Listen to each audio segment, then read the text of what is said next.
guys, dahil wala po tayong dito po ako sa aking housing naman. O, di ba may housing si madam? May hasyenda na may housing. Pasan ka pa?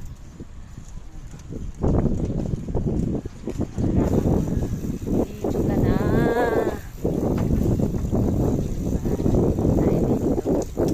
Ang sarap mabuhay ng malaya.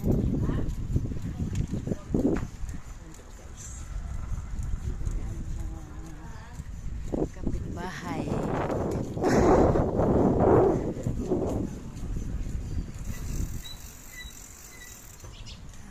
Gandang exercise pala magbisikleta. Diba? Kasi wala po tayong bisikleta sa bahay, sa loob ng bahay. Dito na po tayong totoong bisikleta ang gamitin natin at mag-iikot tayo. Diba? Ayan, may basketball court din kami dito. Kaso lang, wala po siyang cover, kaya hindi po siya pwedeng paglaruan kapag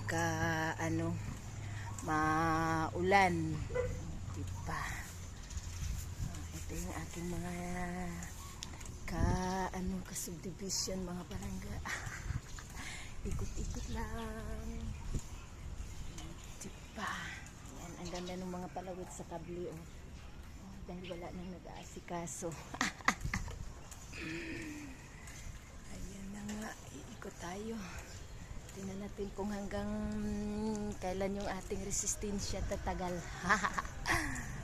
Diba? Tapos mamaya bibili tayo ng pandesal doon sa labasan. Oh. Ayan, ating mga newborn. Ayan guys. So hanggang dito na lang po ang inyong lulang hasyenderang pike. Thanks for watching everyone.